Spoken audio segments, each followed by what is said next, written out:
Topic போயிடலாம். Stock market என்றால் என்ன, அதனுடைய எளிய விளக்கமாக உங்களுக்கு சொல்கிறேன். மற்றவங்கெல்லாம் பார்த்தா எல்லாம் குழப்புவாங்க, நம்ம ஈஸியாக நீங்கள் புரிஞ்சுக்கலாம். இது வந்து ஸ்டாக் மார்க்கெட் எப்போ ஆரம்பிச்சதுன்னா, ஃபஸ்ட்டு பிஎஸ்சி தான் ஆரம்பிச்சிருக்காங்க. 1985 இந்திய அரசாங்கம் ஆரம்பிச்சிருக்குது. அப்போ அதனுடைய சென்செக்ஸை வந்து ஒரு 150 பாயிண்டாக ஃபிக்ஸ் பண்ணாங்க. இன்றைக்கி அது 75,300 வளர்ந்துருச்சு.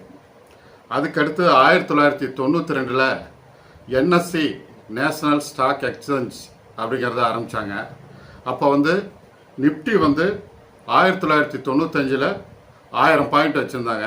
இப்போ அது 23,000 வளர்ந்துருச்சு. அதனால தான் ஏற்கனவே சொன்னேன் இல்லைங்களா, மார்க்கெட்டுங்கிறது மேலே ஏறிட்டே இருக்கிறது தான். அதனால் தைரியமாக நீங்கள் வந்து இன்வெஸ்ட் பண்ணலாம். ஆனால் அதனுடைய மெத்தடை நீங்கள் வந்து தெரிஞ்சுக்கணும். அதுதான் ரொம்ப முக்கியம். அதனால தான் ஒரு எளிய விளக்கமாக சொல்லலாம். எல்லாத்துக்கும் அது புரிகிற மாதிரி இருக்கணும். நம்ம பாட்டுக்கும் படப்படப்படன்னு இங்கிலீஷில் பேசி அதை பேசி இதை பேசி உங்களை குழப்பக்கூடாது. அப்படிங்கிறது தான் ரொம்ப முக்கியம்.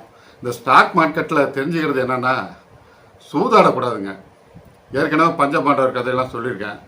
பஞ்சபாண்டவர்லாம் சூதாடினால என்ன ஆச்சு அப்படிங்கிறத உங்களுக்கே தெரியும். அதனால் அப்போ கிருஷ்ண பரமாத்மா வந்து அவங்கள காப்பாற்றினார். நம்மளையெல்லாம் கண்டிப்பாக யாருமே காப்பாற்ற மாட்டாங்க. அதை நான் கண்டிப்பாக புரிஞ்சுக்கிங்க.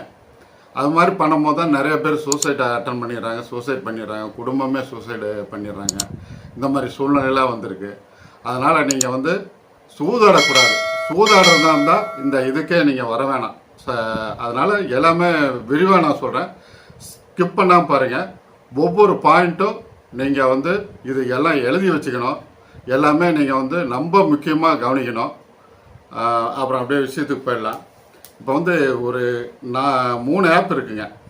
அந்த 3 ஆப் என்னென்னா அப்படின்னா, மணி கண்ட்ரோலு, இன்னும் நிறைய ஆப்லாம் இருக்குது. நான் எனக்கு தெரிஞ்சு சொல்கிறேன். மணி கண்ட்ரோல், ஸ்க்ரீனர் அப்படிங்கிறது.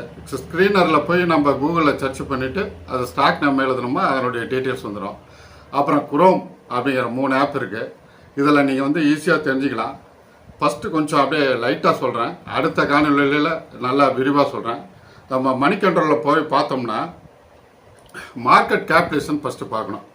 ஒரு கம்பெனி எவ்வளோ கேப்குலேஷன் இருக்கிறது, அதை அடுத்தது விரிவாக சொல்கிறேங்க. 5 இயர்ஸ் அந்த ரிட்டர்ன் எப்படி ஏறுது இறங்குது, அதாவது ரெவென்யூ வந்து ஏறிட்டுருக்கா, நிகர லாபம் ஏறிட்டுருக்கா அப்படிங்கிறத பார்க்கணும். அதுக்கு அடுத்தது அந்த கிராஃப் 20 இயர்ஸ் கிராஃப் வந்து செங்குத்தாக மேலே போகணுங்க, ஏறி இறங்கக்கூடாது. 3வது வந்து டிவிடெண்ட் தராங்களா அப்படிங்கிறத பார்க்கணும். அதனால் அப்புறம் டெப்ட்டு, கடன் வந்து கம்பெனியுடைய கடன் எவ்வளோ இருக்குது அப்படிங்கிறத பார்க்கணும். அதே மாதிரி ஷேர் ஹோல்டிங் எவ்வளோ இருக்குது அப்படிங்கிறத பார்க்கணும்.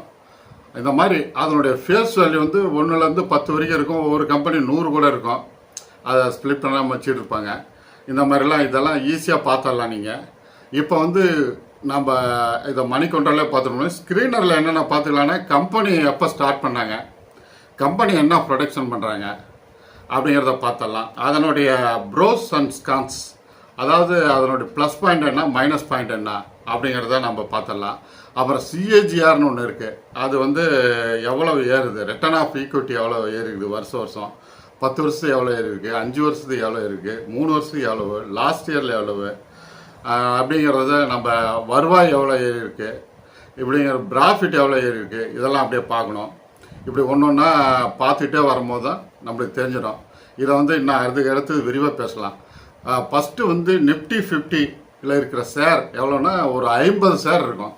இந்த 50 ஷேர் எப்படி தேர்ந்தெடுக்கிறாங்க, அவங்களுடைய மார்க்கெட் கேபிடேஷன், அது எப்படி வளர்ந்து வர இது, அதனுடைய நிகர வருவாய் எவ்வளோ கொடுத்துட்ருக்கு, நிகர லாபம் எவ்வளோ கொடுத்துட்ருக்குது, இந்த மாதிரி அவன் இந்திய அரசாங்கம் வந்து கண்கொத்தி பாம்பு மாதிரி பார்க்குறான். பார்த்துட்டு அந்த ஃபண்டமெண்டல் அனாலிசிஸ் எல்லாம் பண்ணிவிட்டு அந்த 50 ஸ்டாக்ஸ் அவன் தேர்ந்தெடுக்கிறான். அவங்க தேர்ந்தெடுத்து இந்த 50 ஸ்டாக்ஸ் வந்து கொஞ்சம் பாதுகாப்பான ஸ்டாக்ஸுங்க அப்படிங்கிற மாதிரி அந்த 50 இது பண்ணுறான். சென்செக்ஸில் பார்த்தீங்கன்னா 30 ஸ்டாக்ஸ் இருக்கும். அது இன்னும் அந்த 50 ஸ்டாக்ஸில் வடிகட்டி அதை 30 ஸ்டாக்ஸாக பண்ணுறான். இதில் வந்து நம்ம பாதுகாப்பாக இருக்கும். இதில் வந்து நிறுவனங்கள் கொஞ்சம் ஏற்ற இறக்கங்கள் இருந்ததுன்னா அந்த நிஃப்டியை விட்டு வெளியே தள்ளிட்டு புதிய கம்பெனி, நல்லா இருக்க கம்பெனியை அதில் சேர்த்துருவாங்க. இப்படி தான் நிஃப்டி 50ங்கிறது. இந்த நிஃப்டி 50ல் தான் நம்ம வந்து இன்வெஸ்ட் பண்ணுங்க. ஒரு 3 இயர்ஸ் நம்ம வந்து பாதுகாப்பான இன்வெஸ்ட்மெண்ட்டாக இருக்கணும்னா நம்ம நிஃப்டி 50ல் போகணும். ஒவ்வொரு கம்பெனியோட நியூஸையும் நம்ம மணி கண்ட்ரோலில் அப்படியே பார்த்துக்கலாம்.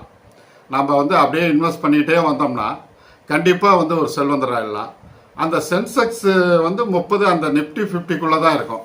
அதனால் அது நம்ம முக்கியமான கம்பெனிங்க சென்செக்ஸில் கொண்டு வந்துடுவாங்க. இப்படி நம்ம போர்ட்ஃபோலியோ அமைக்கும் போது என்ன பண்ணோன்னா 15 to 20 ஷேருக்கு மேலே நம்ம வச்சுக்கூடாதுங்க. அப்படி இருந்தால் நம்ம வந்து வாட்ச் பண்ண முடியாது. அதனுடைய நிகர லாபம் எவ்வளோ வந்திருக்கு, எவ்வளோ டிவிடெண்ட் தந்திருக்காங்க, இதெல்லாம் நம்ம பார்க்க முடியாது. இதில் வந்து 95% பேர் தோத்துறாங்க. அதாவது ஷேர் மார்க்கெட்டில் அதாவது ட்ரேட் பண்ணுறவங்க 95% தோத்துறாங்க. ஒரு 3% தான் இந்த ஷார்ட் டேர்ம் ட்ரேடர் இருக்காங்க. அவங்க ஓரளவுக்கு கொஞ்சம் கொஞ்சம் இன்கம் பண்ணுவாங்க. நீண்ட கால அடிப்படையில் பண்ணுறவங்க பார்த்தீங்கன்னா ஒரு 2% தான். அவங்க தான் இந்த மார்க்கெட்டையே ஜெயிக்கிறாங்க. அதுதான் ரொம்ப முக்கியங்க. அதே மாதிரி 0 தடவை சொல்லியிருக்கீங்க. புள்ளி விவரம் ஒன்று எடுத்து 98% ஃபெயிலியர் ஆகிடுறாங்க ட்ரேட் பண்ணுறவங்க அப்படின்னு ஒரு புள்ளி விவரம் கொடுத்துருக்காங்க. அதனால் நம்ம ட்ரேடு பண்ணுறது வேண்டாம் அப்படிங்கிறது தான் என்னுடைய கருத்து. ட்ரேடு பண்ணுற மாதிரி இருந்தால் இந்த இதுக்கே வராதிங்க. ஷார்ட் டேர்ம் ட்ரேடராக பண்ணலாம். ஒரு லாபம் வந்ததுன்னா ஒரு 100% ஒரு 30 ஷேர் வாங்குறீங்க, ஒரு லாபம் வந்துருச்சு அப்படின்னா ஒரு 10 ஷேரை கொடுக்கலாம். 10 ஷேரை கொடுத்துட்டு அந்த லாபத்தோட 10 ஷேர் வந்துடுறீங்க. அப்புறம் அதுக்கடுத்தது அந்த ஷேர் அந்த 10 ஷேர் கீழே இறங்குச்சுன்னா அப்படியே வாங்கிக்கலாம். வாங்கும் போது உங்களுக்கு என்ன ஆகுனா அந்த லாபங்கள் உங்களுக்கு வந்துட்டு இருக்கும். அந்த 20 ஷேர் அந்த அடிப்படையில் இருக்க 20 ஷேர் அப்படியே இருக்கும். இப்படி பண்ணுறதுனா ஒரு ஷார்ட் டேர்மாக இப்படி பண்ண முடிஞ்சால் பண்ணுங்க. இல்லைன்னா அன்னன்னைக்கு டெய்லி ட்ரேடு பண்ணுறது, ஸ்டாப் லாஸ் போட்டுட்டு பண்ணுறது, இது கண்டிப்பாக வேணாங்க. அதை ஓரளவுக்கு தவிர்த்துருங்க. ஏன்னா இதை நான் வந்து 2000லேருந்தே பார்த்துட்டேங்க. அதனால் ஷேர் மார்க்கெட்டில் ஓரளவுக்கு அனுபவம் இருக்குது. இடையில் நான் வந்து வேலையில் கவனம் இருந்ததுனால விட்டுட்டேன். அவர் மியூச்சுவல் ஃபண்டில் கொஞ்சம் சன்னுங்க பேரில் போட்டு விட்டுட்டேன். ஆனால் இப்போ மியூச்சுவல் ஃபண்டு இப்போ தான் நான் 2021 தான் அப்படியே பண்ணிகிட்டு இருக்கேங்க. நானே என் சார்பில் லம்சமாக போட்டுட்ருக்கேன். அப்படி இருக்குது. இதில் வந்து இந்த நிஃப்டி 50ல் எப்படி பிரிச்சுக்கணுன்னா ஐடி செக்டாரு 5ஆக பிரிச்சுக்கணும். ஐடி செக்டாரு, எஃப்எம்சிஜி, அதான் அதுக்கடுத்தது ஃபார்மா மருந்து சம்மந்தப்பட்டது, மோட்டார் வாகனங்கள் சம்மந்தப்பட்டது, பேங்க் அண்ட் ஃபைனான்ஸ், இந்த 5ஆக பிரித்து நிஃப்டி 50ல் இருக்கிறது செய்யணுங்க. அதே மாதிரி கவர்மெண்ட் ஷேர் பக்கம் நிஃப்டியில் இருக்கும். அது பக்கம் போகிறது கொஞ்சம் தவிர்த்துட்டா பரவாயில்ல. ஏன்னா அவங்க கவர்மெண்ட் பாலிசிக்கு தகுந்த மாதிரி அது ஏறி இறங்கும். அதனால் அந்த இது இருக்கும். அதே மாதிரி இந்த ரிலையன்ஸு அண்டு அதானி குரூப்ஸ்லாம் வந்து நல்லா சேச்சுரேட் ஆகிட்டாங்க. அதை நம்ம தவிர்த்திடலாம்.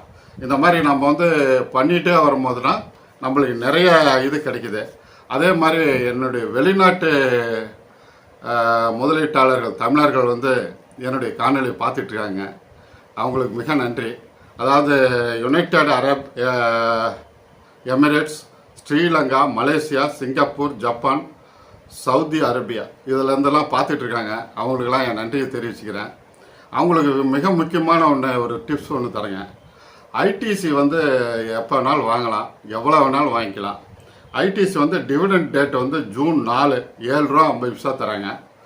அப்புறம் 6ஆம் தேதி ஜூன் வந்து ஜூன் 6 வந்து என்ன பண்ணுறாங்கன்னா ஒரு 10 ஷேருக்கு ஒரு ஷேர் ஃப்ரீயாக வந்து ஹோட்டலை வந்து தனியாக பிரிக்காங்க. அந்த ஹோட்டலில் வந்து தனியாக பிரித்து ஒரு ஷேர் ஃப்ரீயாக தராங்க. அதனால் அதை வந்து அறிவிப்பு வந்து ஜூன் 6ஆம் தேதி தான் அறிவிக்க போகிறாங்க. அதனால் கண்டிப்பாக இன்னும் அந்த ஐடிசிங்கிறது ஏறும்.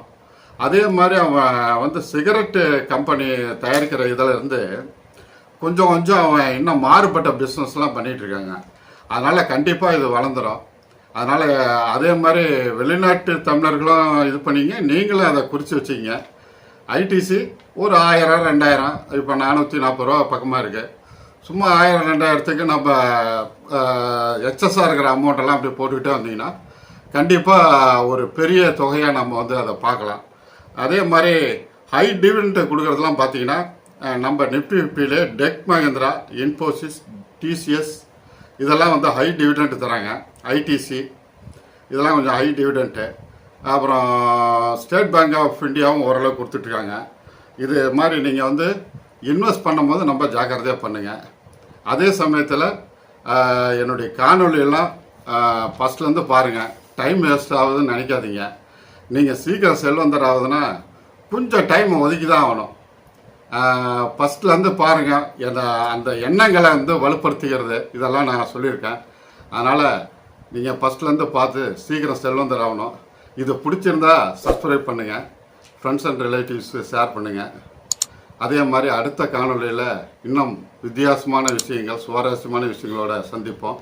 நன்றி, வணக்கம்.